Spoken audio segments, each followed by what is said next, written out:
हमारे मैं मुख्यमंत्री जी को भी आह्वान करना चाहता हूं, बताना चाहता हूं माननीय श्री मुख्यमंत्री महोदय को, हम आपको गलत नहीं ठहरा रहे हैं, लेकिन जो आप वहां अभी एक गोगुंदा पे कार्यक्रम हुआ, वहां आप लोग आते हो, हमारे देश के प्रधानमंत्री आते हैं, तो हमारा आपसे हाथ जोड़ के निवेदन था कि हमारी भील बालिका के साथ जो अत्याचार अन्याय हुआ, 8 साल की लड़की इस बेटी जैसी होगी, 8 साल की लड़की बलात्कार करके टुकड़े करके फेंक दिए जाते हैं और आप लोग वहां नहीं जाते हो। हाँ, आप दर्शन करने थे, वहां जाने के बाद दर्शन कर लेते, कोई दिक्कत नहीं है। हमें व्यक्ति को खुली स्वतंत्रता सोच विकसित करने का उसको हक है, कोई आदमी कहां जाए कहां नहीं जाए हमें रोकने टोकने का विषय नहीं है।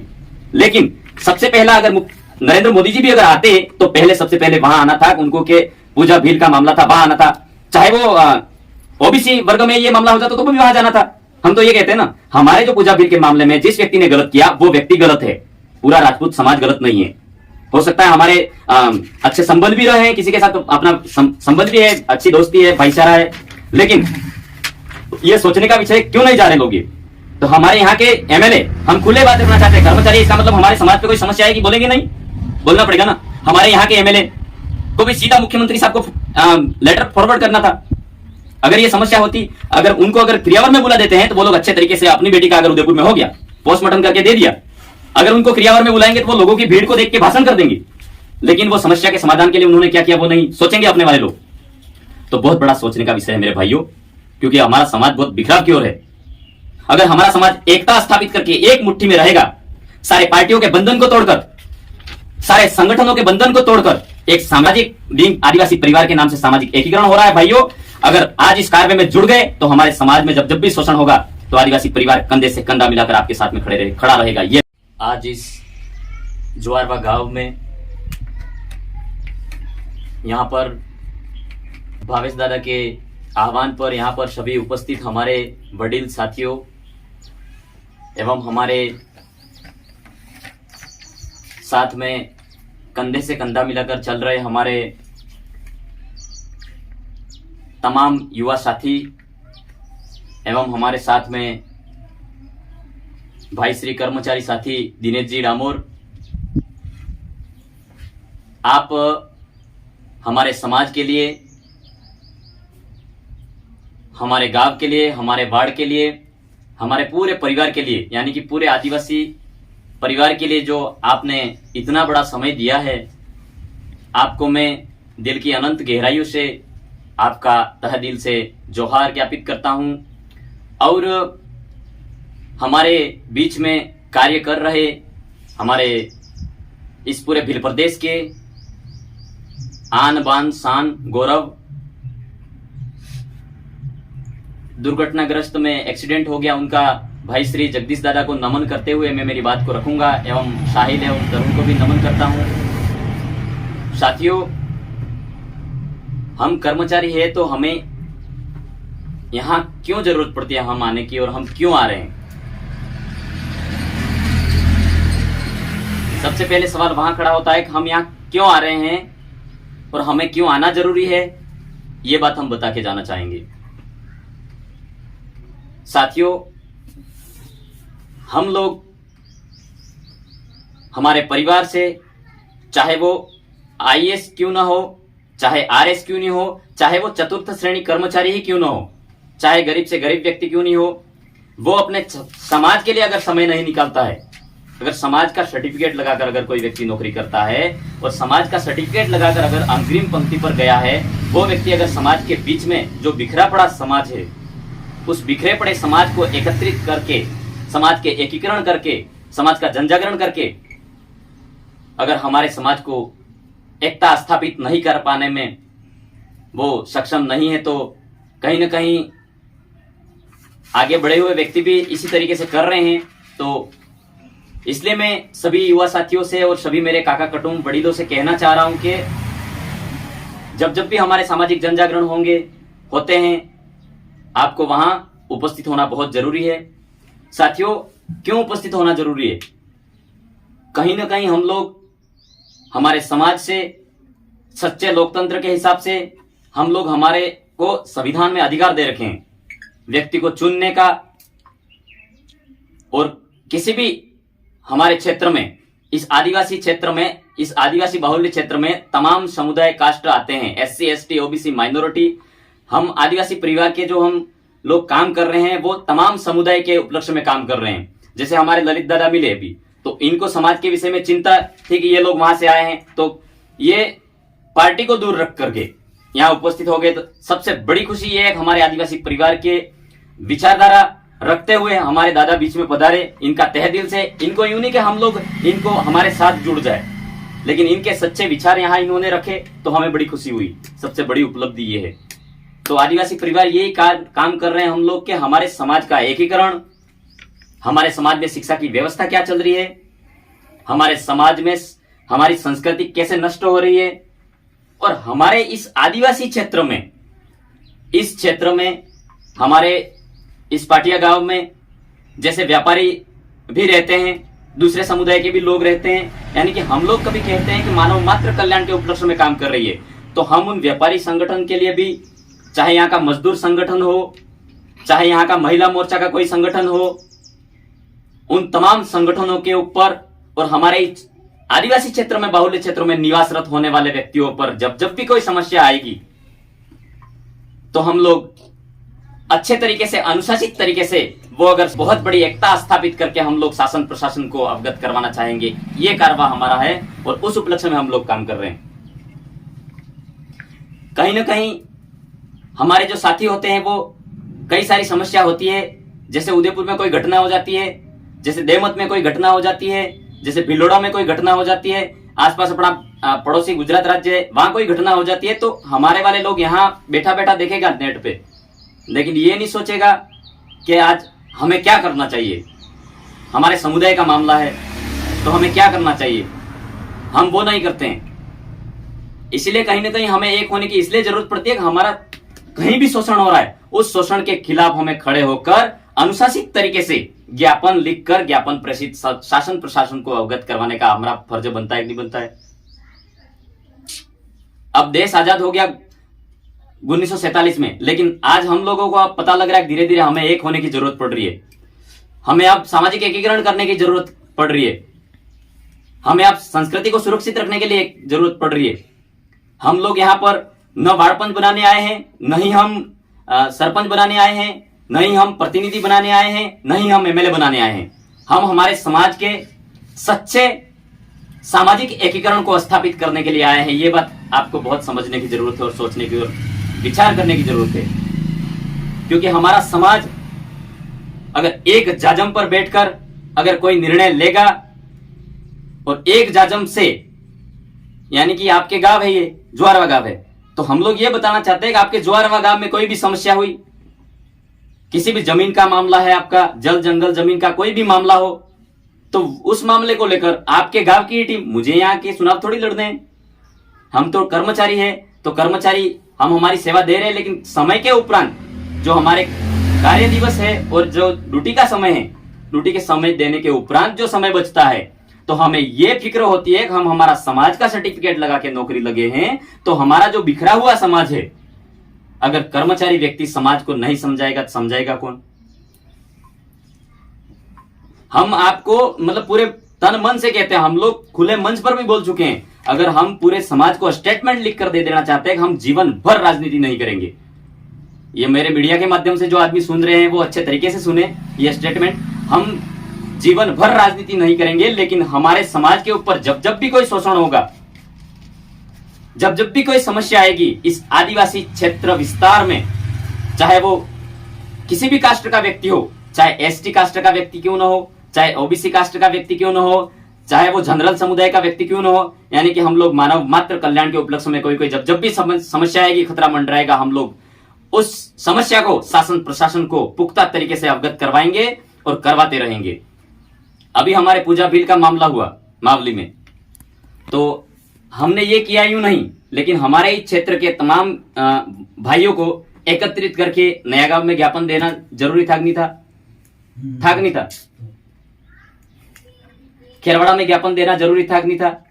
लेकिन हमारे दिनेश जी की देन है कि जो हमने सबने मिलकर, भावेश जी ने, इन्होंने केकन, हमने ज्ञापन भी दिया, खैर ये दे दिया, बड़ा काम कर दिया ये नहीं, ये समाज का फर्ज था हमारा। कोई देने के बाद ये बड़ा काम कर दिया, कोई बड़ा नहीं है। हमारा समाज में कोई समस्या आती है तो हम लोग को एक होके करना ही पड़ेगा। जैसे अभी खुले मन से ये बोलना, भटकाव की ओर ले जाया जा रहा है, हमारी जो पुरखाई व्यवस्था को लोग भूल चुके हैं, हमारी संस्कृति को लोग भूल चुके हैं। जैसे भटकाव की ओर इस तरीके से जा रहा है जैसे कहीं हम लोगों को लोकतंत्र का अधिकार है, जैसे यहाँ कोई कुछ पास में जैसे कहीं कोई मीटिंग हो रही है, मतलब मैं इसका खुले तरीके से कहना चाहता हूँ, किसी राजनीतिक पार्टी का विरोध नहीं कर रहा हूं, लेकिन लोगों को हमारे वाले यहाँ के चुने हुए सरपंच, हमारे यहाँ के चुने हुए जनप्रतिनिधि, हमारे यहाँ के एमएलए, हमारे यहाँ के राजस्थान के मुख्यमंत्री का मामला था। मैं मुख्यमंत्री जी को भी आह्वान करना चाहता हूं, बताना चाहता हूं माननीय श्री मुख्यमंत्री महोदय को, हम आपको गलत नहीं ठहरा रहे हैं, लेकिन जो आप वहां अभी एक गोगुंदा पे कार्यक्रम हुआ, वहां आप लोग आते हो, हमारे देश के प्रधानमंत्री आते हैं, तो हमारा आपसे हाथ जोड़ के निवेदन था कि हमारी भील बालिका के साथ जो अत्याचार अन्याय हुआ, 8 साल की लड़की इस बेटी जैसी होगी, 8 साल की लड़की बलात्कार करके टुकड़े करके फेंक दिए जाते हैं और आप लोग वहां नहीं जाते हो। हाँ, आप दर्शन करने थे, वहां जाने के बाद दर्शन कर लेते, कोई दिक्कत नहीं है। हमें व्यक्ति को खुली स्वतंत्रता सोच विकसित करने का उसको हक है। कोई आदमी कहां जाए कहां नहीं जाए ये हमें टोकने का विषय नहीं है। लेकिन सबसे पहला अगर नरेंद्र मोदी जी भी अगर आते तो पहले सबसे पहले वहां आना था, उनको के पूजा भील का मामला था, वहां आना था। चाहे वो ओबीसी वर्ग में ये मामला हो जाता तो भी वहां जाना था। हम तो ये कहते हैं ना, हमारे जो पूजा भील के मामले में जिस व्यक्ति ने गलत किया वो व्यक्ति गलत है, पूरा राजपूत समाज गलत नहीं है। हो सकता है हमारे अच्छे संबंध भी रहे हैं, किसी के साथ तो अपना संबंध भी है, अच्छी दोस्ती है, भाईचारा है, लेकिन ये सोचने का विषय क्यों नहीं जा रहे लोग। ये तो हमारे यहाँ के एमएलए, हम खुले बात रखना चाहते हैं, कर्मचारी, इसका मतलब हमारे समाज पे कोई समस्या आएगी बोलेंगे नहीं, बोलना पड़ेगा ना। हमारे यहाँ के एमएलए को भी सीधा मुख्यमंत्री साहब को लेटर फॉरवर्ड करना था। अगर ये समस्या होती, अगर उनको अगर क्रियावर में बुला देते हैं तो वो लोग अच्छे तरीके से, अपनी बेटी का अगर उदयपुर में हो गया, पोस्टमार्टम करके दे दिया, अगर उनको क्रियावर में बुलाएंगे तो वो लोगों की भीड़ को देख के भाषण कर देंगे, लेकिन वो समस्या के समाधान के लिए उन्होंने क्या किया वो नहीं सोचेंगे अपने वाले लोग।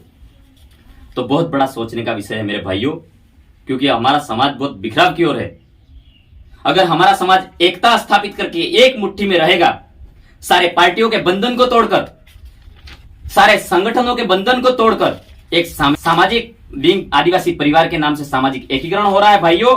अगर आज इस कार्य में जुड़ गए तो हमारे समाज में जब भी शोषण होगा तो आदिवासी परिवार कंधे से कंधा मिलाकर आपके साथ में खड़ा रहेगा, ये मैं कहना चाहता हूं। हम लोग इसका मतलब आदिवासी परिवार की कोई आपको संगठन में जोड़ रहे ये नहीं कर रहे, मैं आपको मतलब मेरे विचार आपको जबरदस्ती प्रेषित कर रहा हूं ये नहीं है।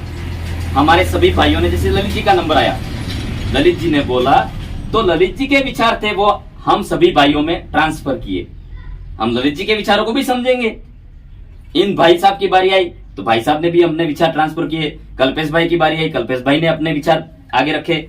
भावेश जी पांडोर साहब के विचार रखे, हमने सबने सुना। धीरे हर्ष जी परमार की बात आई, उनकी बात को हमने सुना। सुरेश जी ये भूधर से है, उनकी बात भी हमने सुनी। तो हम लोग एक आदमी कहकर चला जाए वो व्यवस्था कायम नहीं करना चाहते हैं। सभी भाइयों का इस जाजम पर सबके विचार लेकर विचार विमर्श करके फिर अगली चर्चा हमें क्या करनी है, क्या निर्णय लेना है, उस स्थिति पर जा पहुंचते हैं। इसीलिए हमको एक होने की जरूरत है। अगर ये मामला अपने यहाँ इस नया गांव में हो जाता तो, यानी कि वो अपनी बेटी के साथ ही हुआ था, वो कोई कहते हैं कि इनको बोलने के लिए वो टॉपिक मिल गया इसलिए यूं, ऐसा होता है कि इनको बोलने के लिए वो लड़की मरी नहीं, वो बलात्कार हुआ, ऐसा हुआ नहीं, इनको बोलने का मौका मिल गया, ऐसा होता है। लेकिन नहीं, जब भी हमारे समाज में चाहे तो उसके विषय में हमको खड़ा होना पड़ेगा। नहीं पड़ेगा? पड़ेगा ना? पड़ेगा। तो मेरे भाइयों, इसीलिए मैंने उस मामले को लेकर बात रखी। और हमारा एक महत्वपूर्ण बात यहां से रखना चाहेंगे हम लोग कि हमारे अभी वर्तमान समय में हमारी जो बार बार बात रखते हैं, क्योंकि अभी विवाह के सीजन है, शादी करते हैं लोग, करें, हम ना नहीं बोल रहे, लेकिन हमारी जो संस्कृति के नाम पर जो आपसे एक सवाल पूछना चाहूंगा मैं कि जैसे देश आजाद 1947 में हुआ, उससे पहले हमारे पुरखे थे वो 12वीं सदी 15वीं सदी में राजा हुआ करते थे। हमारे पुरखे थे 12वीं सदी 15वीं सदी में राजा हुआ करते थे। अब राजा हुआ करते थे तो भूमि संपादन अधिनियम ब्रिटेन में पारित हुआ तो 14 साल तक बिरसा मुंडा और टांटिया मामा की लड़ाई चली, उसमें लाखों आदिवासी भाई शहीद हुए। तो उन लोगों ने, ब्रिटेन वालों ने सोचा कि ये लोग जो यहां इतने मर रहे हैं वो है कौन। तो उन्होंने वहां भूमि संपादन अधिनियम में ब्रिटेन में ये पास करके भेजा कि वो लोग जो लड़ रहे हैं वो इस देश के मालिक है और वो आदिवासी है। और आदिवासी व्यक्तियों ने किसी का कभी भी जीवन में कभी किसी का मतलब गलत नहीं किया, मानव मात्र कल्याण के उपलक्ष्य में काम किया। आज हम लोग भी बोल रहे हैं तो हम तमाम समुदाय को साथ में लेकर काम कर रहे हैं, वैसे के वैसे हमारे पुरखों ने भी काम किए थे। तो उस समय ब्रिटेन में भूमि संपादन अधिनियम पारित हुआ, तो वहां से पूरा स्टेटमेंट आया कि जहां पूरा भारत देश है वो उस भारत देश में रहने वाले लोग आदिवासी है, और उस भारत देश में रहने वाले लोग आदिवासी है तो उनकी जमीन है वो उनका मालिकाना हक आदिवासियों का है, और वो आदिवासियों की जमीन है वो गैर आदिवासी नहीं ले सकता है, और गैर आदिवासी तो ठीक केंद्र सरकार भी नहीं ले सकती है। ये प्रावधान स्टेटमेंट उसमें आया। अब भारत देश के मालिक हम लोग, तो मालिक तो भाई ज्यादा होंगे, वो मालिक होंगे, मालिक ज्यादा होंगे तो मालिक होंगे भाई। 100% रिजर्वेशन होता है तो वो ज्यादा होते हैं भाई। किसी क्षेत्र में भगोरा है, किसी क्षेत्र में यहाँ पांडोर है, माना कि तो पांडोर का जो वार्ड है उसमें पूरे पांडोर 100% है, तो उस वार्ड का नामांकन क्या होगा, पांडोर फला या पांडोर फला के नाम से होगा। जैसे किसी क्षेत्र में उस वार्ड में 100% भगोरा है तो उस क्षेत्र का जो 100% नामांकन होगा वो भगोरा फला के नाम से होगा कि नहीं होगा। उस विषय से हमारे भारत देश में, पूरे इस देश में हम लोग मालिक थे, तो हमारा देश भी भारत हमारा था, 100% था। फिर अब आप सोचने का विषय ये है कि हम आज कितने परसेंट पे आके ठहर चुके हैं हम आदिवासी लोग। ये मेरा सवाल है आपसे कि हम कितने परसेंट रहे हैं। उस टाइम 100% थे, अभी कितने हैं, ये सोचने का विषय है। 97। अब साथियों हम रहे हैं ओनली फॉर 8%। 8% रहे। 8वीं की राजनीति विज्ञान भाग 3 में पाठ है, उसमें अध्याय है, उसमें आप जाके जो पढ़ने वाले बच्चे हैं उनको जाके देख ले। ऑथेंटिक बात, 8% रहे हैं ओनली फॉर। तो हम लोग गए कहां, हम लोग गए कहां, यानी कि हम लोग एकता के सूत्र में रहते थे। आज ये अपना किसी पार्टी का गमछा नहीं है, जैसे कोई कहते हैं, बात करते हैं। ये है जो हमारे आदिवासी संस्कृति के अंदर, भीली संस्कृति के अंदर अगर इसको लिया जाए तो इसको हिंदी भाषा में और भीली भाषा में, इसको अपने भीली भाषा में गमछा कहते हैं और हिंदी भाषा में उसको फेटा बोलते हैं, रूमाल, फेटा, गमछा। इसको आदिवासी संस्कृति के हिसाब से जो आदिवासी भाई होते हैं जो उसको माथे पर बांधते हैं। आपका धोती होती है वो ढेपाड़ा, उसकी संस्कृति लिखित है वहां हमारी। आज आप यहां भी ये आदमी मिलेगा और आपका मध्य प्रदेश, महाराष्ट्र, गुजरात में चले जाओगे तो वहां भी वही भाई मिलेगा कि गमछा लगाए हुआ। अभी कहीं कहीं भ्रमित चल रहे हैं कि ना ऐसा होता है, इसलिए हमारा ये सौहार्द का विषय है। ये गमछा है वो सौहार्द का विषय है। इसको उपयोग करने के तरीके हैं जो, अगर सुख के मामले में उपयोग करना है तो हम लोगों को ये ऊपर रखना है, इसका छेड़ा ये वाला। खुशी के मौके पर अगर जा रहे हैं अपन तो ये छेड़ा ऊपर रख के बांध के जाना है।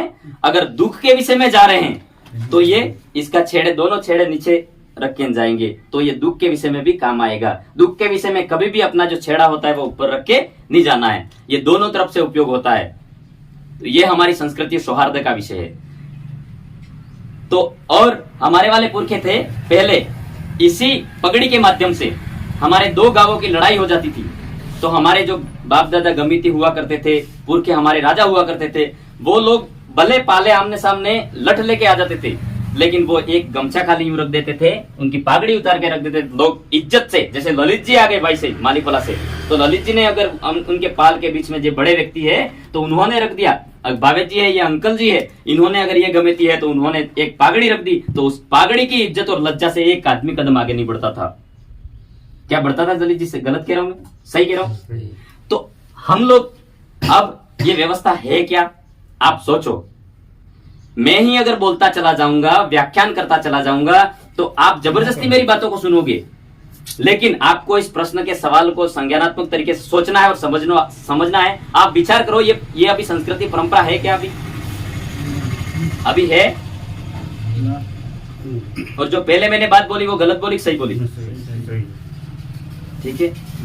तो हमारा कहीं ना कहीं फिर 8% थे, तो कहीं ना कहीं इसी तरीके से राजनीतिक पार्टी के मामले से, हमारे अंधविश्वास के मामले से हमारे को अलग अलग तोड़ा गया, तब जाके हम 8% पे पहुंचे हैं साथियों।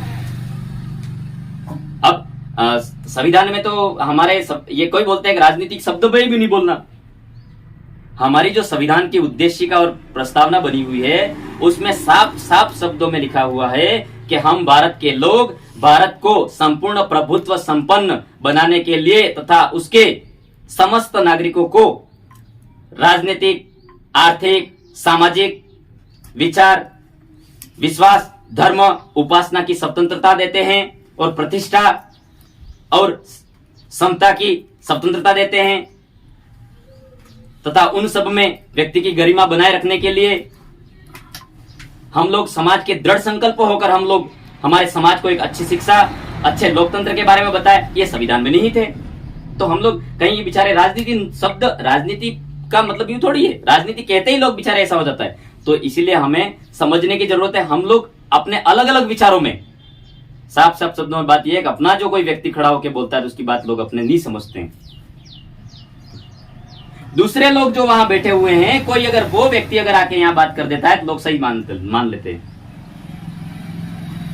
इसीलिए हमारी जो नष्ट होने वाली परंपरा है, जो 8% रहे हैं, तो इसीलिए अब किताबों में इसलिए आ गया है कि इस पूरे विश्व को अगर बचा सकता है तो नैसर्गिक जीवन शैली जीने वाले लोग थे, आदिवासी लोग थे, तभी इस पूरे विश्व में जो ग्लोबल वार्मिंग की समस्या नहीं थी और अच्छे तरीके से लोग जीवन यापन कर रहे थे।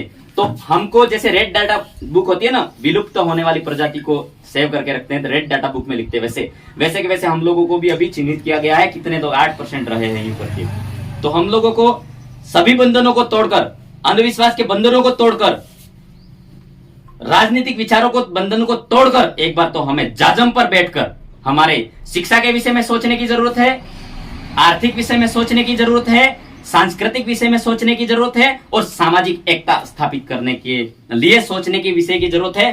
फिर उसके बाद जाजम पर बैठकर फिर सब निर्णय लेकर लोकतंत्र स्थापित करने के लिए सोचने का विषय है साथियों। दूर दूर हमने अपने विचारों को भटकाव से बहुत बड़ा समाज को नुकसान हो रहा है।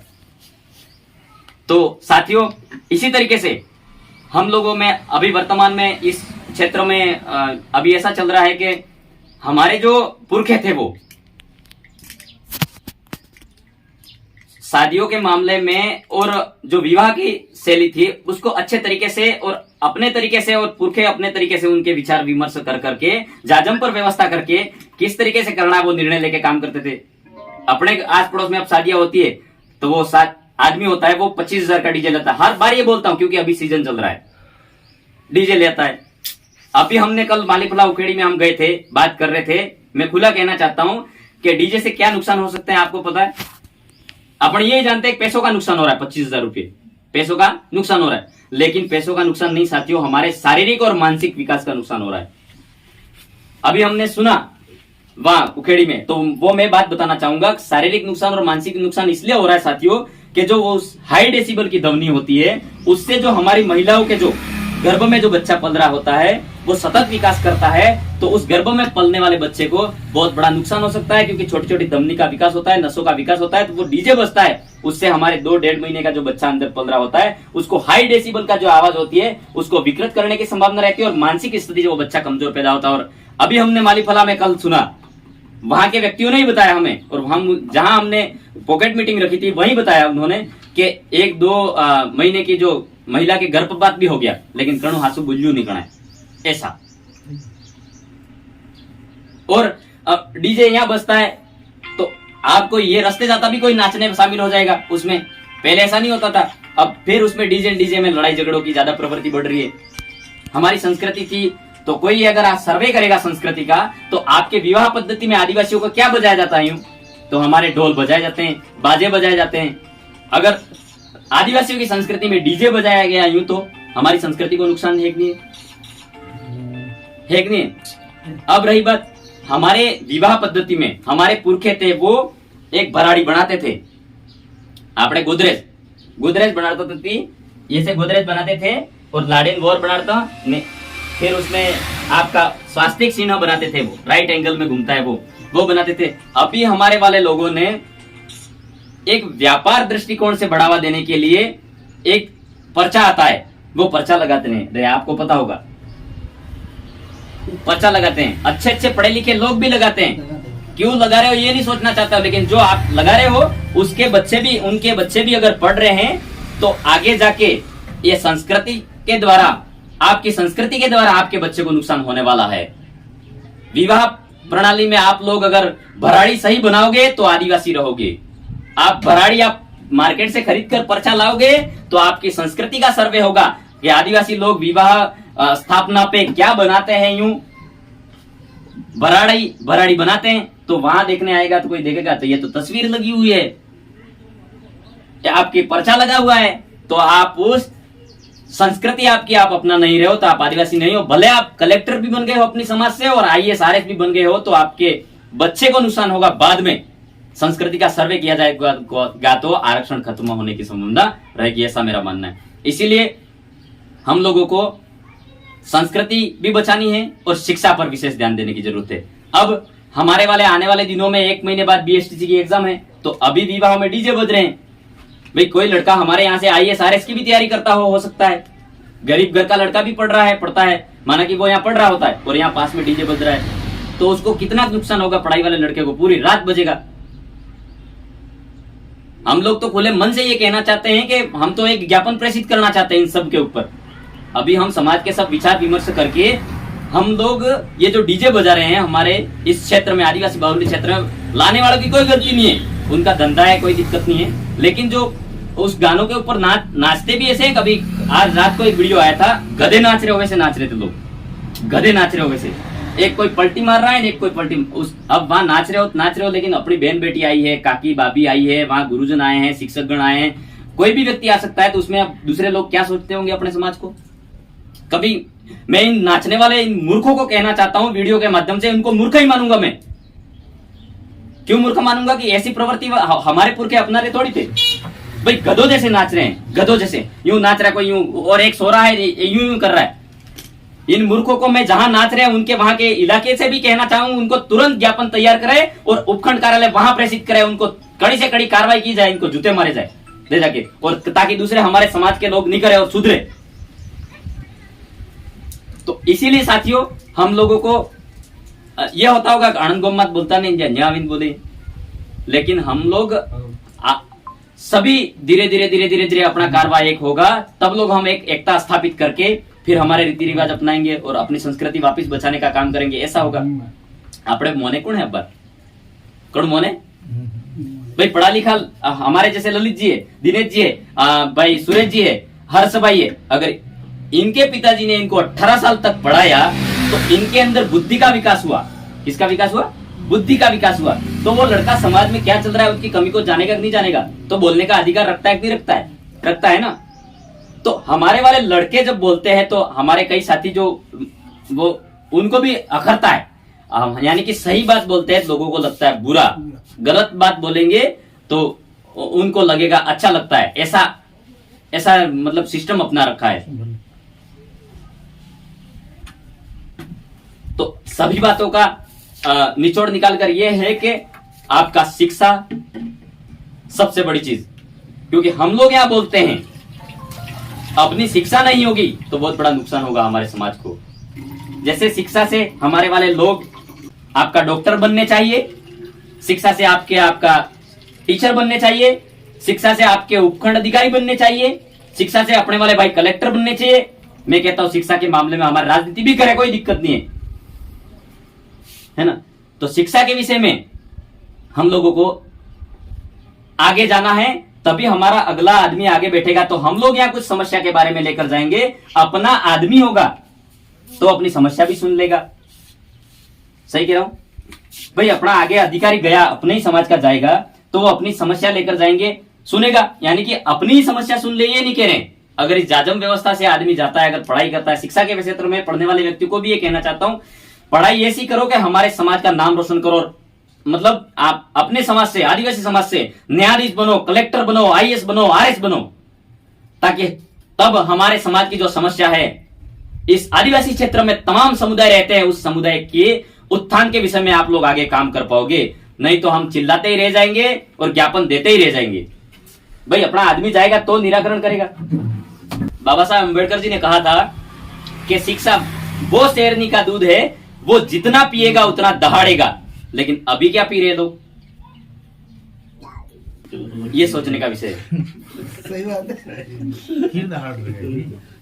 शिक्षा वो शेरनी का दूध है जो जितना पिएगा उतना दहाड़ेगा। तो अभी लोग क्या कर रहे हैं, अपने वाले लोग, जो आपका हरियाणा चंडीगढ़ से जो एसिड युक्त दारू, उसके ऊपर साफ साफ मेरे भाइयों लिखा हुआ है कि एसिड युक्त दारू, उसके ऊपर साफ साफ मेरे भाइयों लिखा हुआ है कि आपका तंबाकू से कैंसर होता है, यूं हिंदी में होता है, तो गुजराती में उसका यह तात्पर्य होता है कि तंबाकू मारे छे, ये लिखा होता है, तंबाकू मारे छे। अब उस कंपनी ने बना के भी उस जो उसको प्रोडक्ट को मार्केट में प्रोडक्टिंग करने के लिए गवर्नमेंट से परमिशन लेना होता है। तो गवर्नमेंट ने सवाल किया कि भाई तू जहर बेच रहा है, तो जहर बेच रहा है तो जहर कैसे, मतलब तू ऐसा नुकसान करने वाली चीज बेच रहा है। तो उसने कहा कि भाई देखो मैं बता रहा हूं इन लोगों को, मैं तो बता रहा हूं अपन क्या उस वो गवर्नमेंट को कहेगा मैं तो बता रहा हूं तंबाकू मारे छे, ये मर जाए तो क्या करूं मैं। भाई कंपनी तो हाथ ऊपर हो गए। एक बार मैं एडवर्टाइज कर रहा हूं, बता रहा हूं तंबाकू से कैंसर हो रहा है, और हमारे वाले बड़े बड़े एक्टर भी, मैं साफ कहना चाह रहा हूं, वे टीवी पे ऐड देते हैं जुबा केसरी, विमल का प्रोडक्ट करते हैं जुबा केसरी। अब उससे क्या साबित करना चाह रहे हो, विमल का प्रोडक्ट कर रहे हो तुम लोग। टूरबोक नहीं, मैं गॉडफादर पीता हूं, टूरबोक पीता हूं। भाई आपको लिफाफे की व्यवस्था आपको पता है, हमारे पुरखे थे वो 10 दिन मंडप चले तो कोई दिक्कत नहीं, एक मंडप के नीचे तिलक करके मंडप करते थे। व्या पतो भी लागतो कतरा पैसा दड़े है, कतरा पैसा दड़े है। एवं सोना स्टेज माथे पिलाड़ खेतर में राखी। भाई खेत में शादी करने का उसका रिवाज था कि जी लाड़ी ले नाजो है सुरो ना लो अरे खेतर में भाई बे पाल्टे नहीं मानते, जे पाल्टे नहीं मानते, गोम वाला थोड़ा वैसे मळे पछे खेतर में आना उकीड़ा में पड़ना वो एम खेतर में पड़ना डीता एवं मोडवो छोड़ी नस्टे ते खेतर में तने खेतर में तने मार इन्वाइटेशन आजू मई माथे तने मो जाऊ लिफाफा में 50 रुपया गाले 10 जना हाथी लईन 50 रुपया हवड़ावीन पछे बोलियाड ने ला गॉडफादर ला 6000 ला टूरबोक ला हैं बीड़ी ला सिगरेट ला नहीं लाए तो कई ऐसी भी गंभीर समस्या हुई है कि एक सिगरेट के खातिर भी आदमी को मार डाला, ऐसी समस्या भी आई है सामने। और बर्थडे पार्टी के चक्कर में भी लोग मारे जा रहे हैं और नुकसान हो रहा है। बर्थडे पार्टी के चक्कर में एक दोस्तों ने मिलकर केक यूं मुंह पे लगाने की यूं कर दिया, नाक में घुस गया, उसकी श्वसन क्रिया बंद हो गई, मर गया लड़का। ये सब बातें क्रियाओं में भी कहीं होती है, लेकिन कहीं भी होती है, लेकिन हमारे वाले लोग मानने के लिए तैयार नहीं है। आपका तंबाकू के ऊपर लिखा हुआ है, आपका दारू के ऊपर लिखा हुआ है, हम बेचने वाले को क्यों बुरा माने, हम उसको बुरा मानेंगे तो हम तो फंस रहे हैं, कानून में गलत है। हम गलत क्यों है बता रहा हूं मैं। हमारे गांव में मैंने ठेका 2016-17 में बंद करवाया है, थाने पे धरना देके हमला, मेरी उस टाइम जॉब नहीं थी, हमारे गांव में बंद करवा दिया, लेकिन लोग करते हैं अभी। लेकिन अब उनके खिलाफ अगर हम लोग जाते हैं तो वो हम बोलते भी है तो गलत है, क्योंकि वो तो कंपनी गवर्नमेंट से परमिशन ले रखा है। और गवर्नमेंट ने अभी वर्तमान में अभी हरियाणा में एक जगह ऑफिसों में तो बियर चलेगी ऐसा भी निकाला है। तो हमें इस अंग्रेजी शराब को हमारे इस क्षेत्र में हमारे वाले भाइयों को पीने से बिल्कुल सख्त रोकना होगा साथियों, नहीं तो हमारे आने वाली कौम बिल्कुल लूली लंगड़ी विकृत हो जाएगी और हमारी संस्कृति को नहीं पहचान पाएगी। कमजोरी वहां से उठ रही है, अपन समझ नहीं रहे, एसिड से बन रहा है वो चीज, हमें समझना होगा। इसीलिए हम इस सभी बातों को जोड़कर इस बात पर आ चुके हैं कि हम लोगों को हमारी जो विवाह की पद्धति की व्यवस्था को अपनाना है, समझना है। हमारे लड़का किस तरीके से पढ़ रहा है, स्कूल जा रहा है नहीं जा रहा है, यूं समझना है। भाई आपका लड़का आपने 18 साल मेहनत कर दी, 18 साल मेहनत करने के बाद